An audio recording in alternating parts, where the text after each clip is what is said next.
Jay-Z is being targeted, and the people he betrayed are coming back for revenge. Gene Deal just revealed that Jay-Z is next on the hit list, and even Beyoncé is getting ready to step away. Not only that, but Diddy has also distanced himself from Jay for not supporting him during the trial.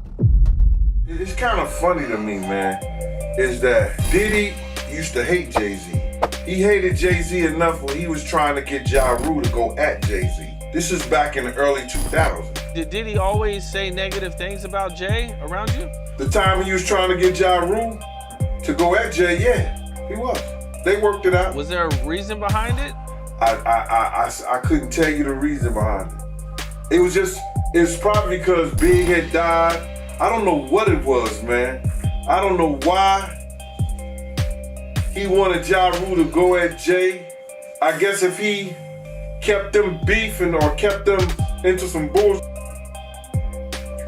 he could rise up in between both of them. You know what I mean? It definitely was some snake shit. Jay-Z isn't new to violence, and the only thing different about this situation is that Jay is on the receiving end. Jaguar Wright and Gene Deal have been saying this for years. Both Jay-Z and Diddy are violent, dangerous people, and it's only a matter of time before karma catches up to them. Diddy ended up in prison, but for Jay-Z, the ending might be far worse.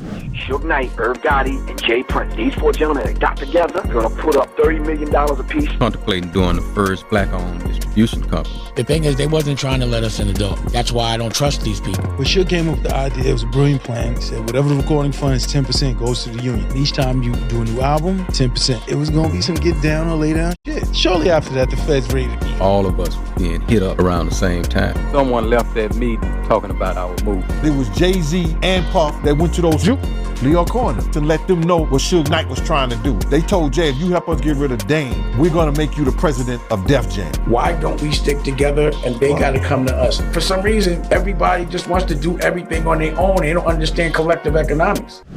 The industry thinks of Jay-Z as a rat, and let's not forget that he paid Lance Rivera to stay quiet about stabbing him. Jay-Z actually pled guilty to third-degree assault for stabbing Lance Rivera back in December 1999. But Lance still says that Jay-Z never stabbed him. Why is that? Lance knows he needs to stay quiet. A top rap star is busted. Jay-Z turned himself in tonight, and the cops started working on his rap sheet, accusing him of a stabbing at a trendy party. Kimberly Richardson is at Midtown South right now. Kimberly. Well, Rosanna, just a few hours ago, police here at Midtown South arrested Sean Carter, better known as Jay-Z. The rap star voluntarily turned himself in here at the precinct earlier this evening. Now, Carter is being held here in connection with that stabbing fight that erupted at the Kit Kat Club last night. But just a few moments ago, Carter's attorney had this to say. He's not involved in this, period. He was at the club? That's my only comment. He wasn't involved in this. So it was someone else that did the stabbing and the hitting? I didn't say that. I said he was not involved in it. Now, Slovis goes on to say that at no time was Jay-Z hiding from the police, that they were in touch with cops all day and that they're trying to resolve this as gentlemen. But as Mike Sheehan shows us, others say they've seen the dark side of Jay-Z. I have my faults. You know, I'm not a perfect person. Jay-Z has no remorse or regret over what he did. In fact, he's actually out there giving interviews saying that stabbing Lance was the best thing that ever happened to me. How much of a monster do you have to be to say that stabbing someone was the best thing you ever did? At the same time, Jay-Z is forcing Lance to stay quiet. Everyone in the Kit Kat Club that day saw what happened. The only one who says that Jay-Z didn't stab Lance is Lance himself. You had an incident with Rivera, you know, where you pled guilty to charges of, I don't remember exactly the charges, assault with a deadly weapon. They would have never let me be out here with you if that was the case. You stabbed him. Okay, all right. Do you feel like that was a mistake in hindsight? I believe that was the greatest thing ever. It's gonna sound crazy, but I believe that helped me.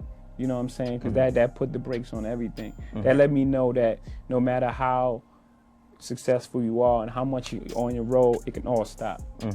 You know what I'm saying? At the end of the day, you still kid from Marcy Projects, and you know, not everybody they waiting for you to mess up. You know what I'm saying? Like it's just go ahead. You know what I'm saying? We let you just go ahead and self-destruct yourself. You know what I'm saying? But that right there was a moment I was like, okay. You know, and I'm glad it didn't have to take for me to be in jail for like 7 years to be like, damn. Oh, you know what I'm saying? That moment was like, okay, all that stops.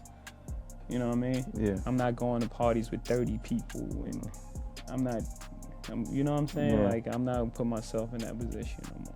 Yeah. When you look at Dame still kind of living that life, you know, you could find Dame at the club, you know. Yeah, but he's with 30 models. It's a little different. I was with the hood. Yeah. Okay. That's a good point. He's hanging at a different kind of club now. Right. First it was Diddy, and now it's Jay-Z. Someone is coming after all the villains in Hollywood, and it's only a matter of time before Jay gets what he deserves. Ice Cube said that he fully believes that Diddy was targeted and his downfall was manufactured.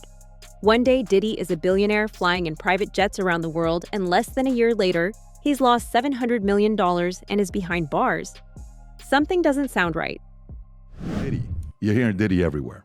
Okay. Yeah. So, did you ever have any kind of run-in with Diddy? Did you ever do anything with Diddy? Any projects you worked on with him? He's produced a few records, or had his producers do a few records on my War and Peace album, the Peace Disc. Yeah. How was he to work with? It was cool. You know, he gave us great music. We flew out to New York, and I was mainly in the studio with the producer. You know, he had a stable of producers, so I was in the studio with his stable of producers, and I think we did some great music. And you know, I really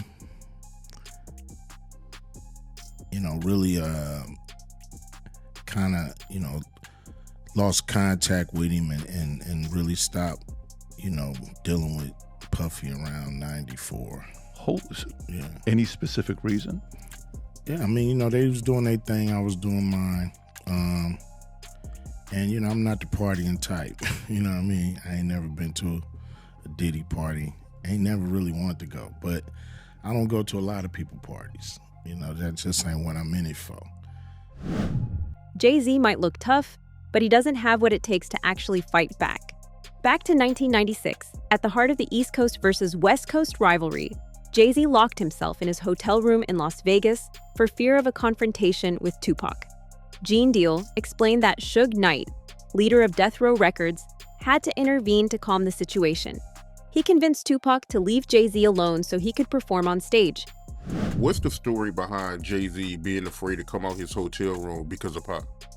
All right, what happened is that I guess Pac had got whiffed that Jay-Z was in town. Well, you know he gonna do a show because Jay-Z, he doing a show. But you gotta realize Jay-Z had became an enemy of Pac because I think he had said some was gonna do a song with Big or whatever like that, the whole 9 yards. So Jay is now Pac's enemy too. So Chaz Williams, who was over Black Hands. Black Hands was one of the labels who did that Black Gangster had every artist in New York on. And Chaz, who is now getting into the music business, has become a music executive. And he was once a former gangster who was on American Gangster BET because they had him down for robbing 161 banks. That's what they put in their program and everything. But Chaz was a gangster in New York City that became a music executive. So he gets a phone call saying that Jay is not gonna come out the room because Tupac threatened him. So he's not gonna do his show. Can he make some phone calls, you understand, to get Pac off the bullshit? So I think he may have talked to Big D, and Big D and Eric B called Suge, and Suge was laughing, saying that wasn't him. Because they tried to make it seem like it was Suge that was doing it, but it was Pac. So I guess Suge called Pac. Pac let him go ahead and do his show and everything like that. But Jay was scared to come out his room. So that story was really true about Jay-Z being afraid to come out his hotel room. Yeah, come on, man. Yeah, he was scared. Probably still is scared. Even Gene wanted to knock Jay's head off. If Jay was really that dangerous, could Gene really be saying this? Jay-Z, and one time I wanted to knock his head off, you know, because he was being disrespectful. We was in Cancun, and he had a personal assistant from my block named Laura, and he had brought like 6 people to the club with him, and he was only supposed to get 3 people in. I was running the door at Daddy-O's from Industry Entertainment. They just told me Jay-Z only get 3 people in. So I'm at the door, I said, yo, Jay, you good, and 3 of your other guys, but the other 3 gotta pay. So then he said, Laura, handle him. And at that time, the type of dude I was, you couldn't tell no woman to handle me when I'm talking to you as a man. I said, who you talking to like that? You telling her to handle me? And then me and him, you know, he didn't say nothing, he just turned to the side. And if he'd have turned back around, he'd have got his head knocked off. But Laura told me, yo, Gene, please, Gene, you gonna make me lose my job. You know what I'm saying? And because 1, she was beautiful, 2, she from a block, I wasn't gonna do that to her. So I gathered myself, stepped away from the situation, you know what I'm saying? But he was being disrespectful. Diddy and Jay were involved in the same crimes, and there are eyewitness testimonies to back this up. Everyone in the streets knew that Diddy and Jay were working together. Gene even said he personally knew some minors who were involved with Jay. Jay never got arrested, however. The industry stayed silent and protected Jay. But just like Diddy, these lies are now being exposed. The truth is coming out, and it's only a matter of time before Jay's empire comes crumbling down too. I want to say this to protect myself, that there's stories of Jay talking to underage girls. It was a girl from my block that was 16, 17 years old that Jay was talking to. If she was 17. So there's plenty of stories out there that they might flood the market of Jay talking to underage girls. I heard this kid that is claiming to be his son. His mother was 15 when she conceived him and had him at 16. And Jay refused to do a blood test or anything like that. From your point of view, because I know you heard the statement that, you know, Jay lawyer came out with about how he wasn't really friends with Diddy. From your point of view, was they really friends or no? How close was Diddy and Jay-Z? They was close enough that they wasn't playing basketball, they wasn't playing baseball, they wasn't playing football, and they wasn't playing hockey or soccer for Diddy to come on stage, pat him on his ass, and then make the statement to people in the world that can't nobody call me Sean but Jay-Z.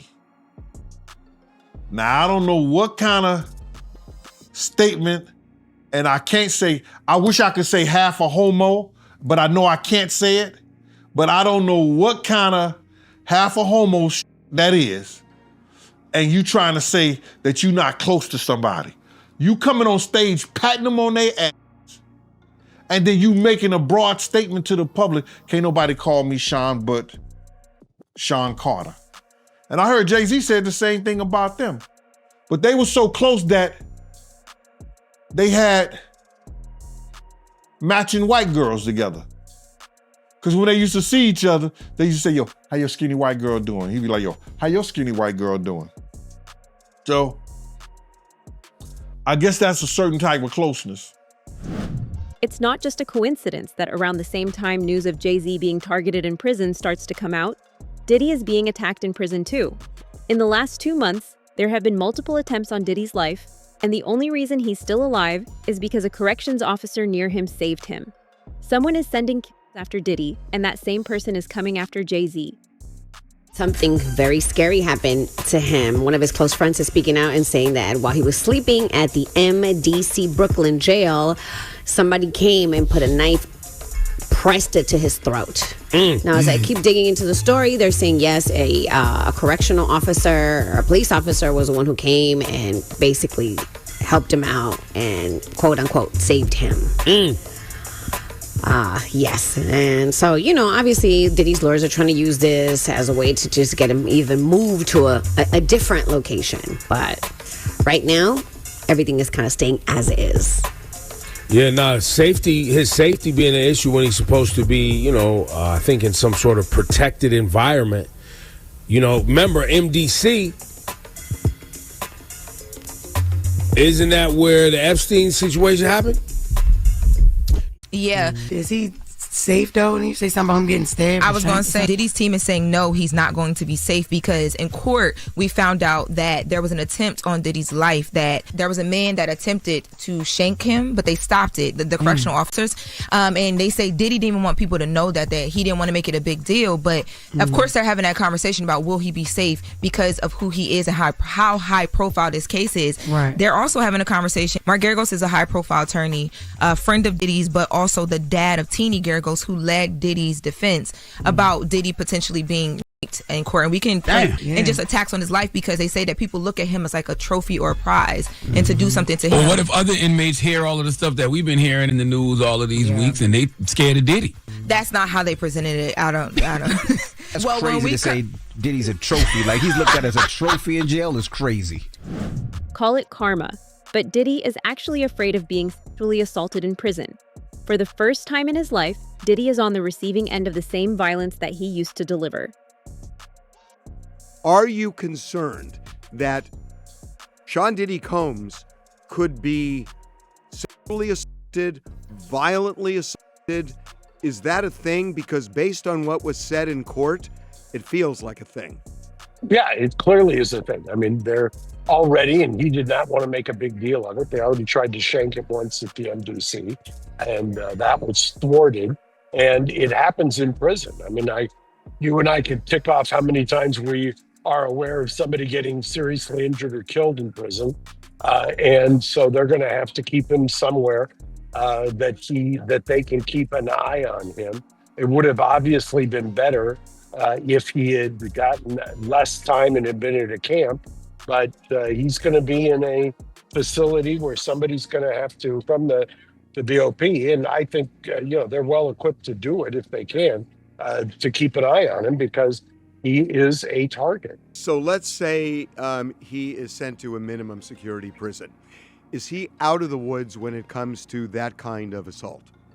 If you're going, you and I talked about Ghislaine Maxwell, who went from the one place in Florida, which was a higher level, not a camp, and she was transferred after she did the interview with the couple-day interview. She was transferred to what they call a camp in Texas, which I'm familiar with.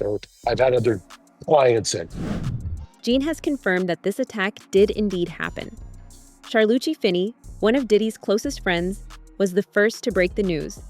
An inmate armed with a shiv snuck into Diddy's cell and tried to murder him in the middle of the night. This attack marks the second time someone has tried to come after Diddy. And keep in mind, this isn't even the worst problem Diddy has had to face. The lawyers, when they were speaking on Diddy being in prison and the circumstances of him being in prison, I didn't never hear about this, and nobody ever said anything about this. And I want to know if it's in the prison records. They said one of the guards stopped a dude from shanking Diddy. Now, I'm like, if he was doing all this positive shit in jail, and they was talking about he was, all the inmates loved him, and they was employing him and doing standing ovation. I wonder what inmate was trying to shank him. Was that one of the Tupac? Was that one of the Tupac fans, or that was one of Biggie fans? Because they said that the guard, they said that in court. One of the lawyers, one of the guards stopped one of the individuals that was trying to shank him, bro. And that was crazy. Nobody, I never, that didn't leak. Everything leaks from prison, but that didn't leak. Nobody wrote home and said, yo, dudes is in here trying to stab Diddy up. But the lawyers mentioned that today. I want to see if they're going to investigate that right there. You know what I'm saying? And base that, or he probably used that, base that on trying to help Diddy getting into one of those camps or one of those programs that, you know, he ain't got to worry about nothing. And let's not forget that Jay doesn't have the same kind of protection as Diddy. Diddy was working with the government as an informant. Jay, on the other hand, was only being protected by other industry elites. If these elites are tired of him, then that means no one is protecting Jay anymore. How does it go on for so long? You know, when we were on the street, we didn't get a day's rest. I mean, the government was all over us. The FBI is all over us. They got investigations on us. They got informants. They got surveillance equipment. He was not cutting you off, but he was an informant for years. Was he really? Yeah. That's why when people was like, oh, he's going to run, he's not. It's the reason why these type of people get caught up. They always been telling they bigger than the law because they part of the law, you know? And as you know, all these people get tired of their rats sooner or later. The kind of crimes Diddy and Jay were involved in put your life in danger. Michael Francesi, a former capo in the Colombo crime family who spent years behind bars, says that if someone like Diddy was in the Mafia, they would have him the second they found out what he had been doing. Not even organized crime families condone what Diddy was doing to women. It's the exact same thing with Jay-Z. I mean, what this guy did is disgusting. I don't think there's a person alive, a man or a woman, especially women, who are not going to hate this guy. Whatever he did was completely disgusting. It's beyond criminal. I don't even know what it is. I look at it like he disgraced everybody. He disgraced the black race by being a black man. I know a lot of black people and they hate him for it because it painted a picture towards all of them. I think it's being followed all over the world. If he's not found guilty or he's cut free or he does a short amount of time, I mean, I could only imagine what the whole world would think. This is a disgusting country. So there's a lot of things. Sammy, if you would, give me your comparison. I mean, listen, guys in the mob did some terrible, terrible things. The murders were gruesome and violent and painful, and they served a purpose. They were meant to terrify people into staying in line, right? Compare that to the things that you've heard alleged from the witness stand and testimony under oath from a lot of these young women and some of the young men who were his assistants. Compare the guys in the mob to the stuff you're hearing alleged against Diddy. If we did that in the mob, we would be killed for it. We would never touch women and children and stuff like that. So that's against our rules, our principles. We would never get away with something like that. There was a guy, Roy DeMeo and Gas Pipe, who became serial killers for no reason, and they were killed. So, I mean, if he was in the Mafia, he would, and we knew what he was doing, he would have been, there would be no trial. Jay-Z got rid of everyone who could have helped him, and now he's all alone. The only other person who could have helped him is Diddy, and he's behind bars. The shocking thing is that not even Diddy will be open to helping Jay now. Jay completely abandoned his alleged best friend the second he was in trouble. Why would Diddy do anything to help Jay now? Like I said, Biggie died, Tupac died, and then there was the fight between who was the top rapper now, Nas and Jay-Z, and then the next thing you know, Nas has a nervous breakdown and he's taken out of the game, and it's all Jay-Z. It's all Jay-Z. It's all Jay-Z. And he was working with R. Kelly, and they were making so many records together. You know, they made all of those records together. They both, Aaliyah, they shared so much in common. You know? And then there was a falling out. And that's like it never happened. Whoever talks about best of the both worlds, best of both worlds. Nobody talks about that. Nobody talks about this shit. It's not just Jay who was betraying the people around him for success.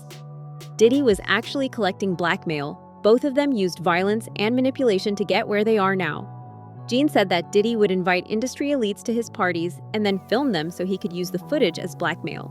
Diddy and Jay are two peas of the same pod. It's all about the money. They saw what he did to Cassie. With the kicking, the punching. They saw what they did to Cassie. They know that nobody in America liked that. So now, these people are represented by a brand. Whether it's something about the music, clothing, movies, they're not gonna come out and speak on nothing that has anything to do with them, and they praying that they not on the tape doing crazy stuff, being oiled up in the whole 9 yards. They praying. So until the feds say, hey, yo, listen here. We got you on, hey buddy, we got you on this tape, and girl looked like she was pretty young. We're not gonna show it, but we need you to come and testify against Brother Love, P. Diddy, Puff Daddy, you know, Sean Combs. That's when they're gonna start talking. And they're not gonna be talking in his favor. When the feds come to them and show them what they got on tape. Diddy is fighting for his life behind bars. Beyoncé is allegedly preparing to walk away, and the same streets that once protected Jay-Z are now watching him fall. If Gene Deal is right, Jay won't last long. And when the truth finally comes out, the industry won't be able to protect him anymore. Thanks for watching. If you want to stay ahead of the curve and catch every update the moment it drops, hit that like button, subscribe, and turn on notifications so you never miss a chapter in this unfolding downfall.